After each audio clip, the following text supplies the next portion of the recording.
Mama, habari yako? Unaenda wapi? Ngiye irusangi, ngiye kuramutsa famille. Twende mama. None uraronka ikibanza cibi byose ni gwanje. Mata, ave sigo. Uyo mwana utajya mu modoka. Ibintu byaje utwaye. Utajya muri iyo modoka. Byanye, ibintu byanje. Dekurira.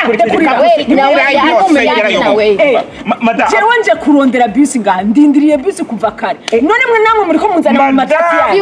Umva nkubwire hari kombo bisi ikombo yizewe cyane. Urumva ni ugomba kugendamo uragenda n'aba bantu uri kumara mu modoka ahubwo uransibira ko ngurokoye ngutabaye abo bantu bari kugushimuta we madamu bagizi aba bantu nibo bacuruza fraude abantu bacuruza intwaro koko uziko nafungwa uzira ibi bintu birwo bacuruza abanyabwo ntabwo bazi wowe madamu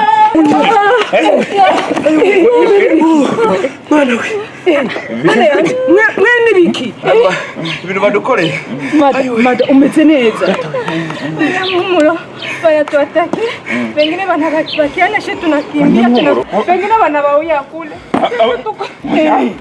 na kwa nini cyagenze nyine oraba tubane mu bus kombo bus soferi barimo kumaharasinga urumva tuse tukwate ibikapu byacu ewana tujya tuduke misiri abanyamuhumuro nibo babagizi ba nabi nibo baragize gutya muzi ibintu bikari abanyamuhumuro koko imana yanjye ukuntu navugaga ngo abanyabugo nibo abantu babi none bene wacu bimuhumuro nabo bakora ibikorwa nk'ibyo bibi koko wavyumvise wumvise ko ni wanyu bashobora kuba babi wavyumvise ibyo bintu mumbabarire isomo nta soni ibintu ntibizongere muri ngewe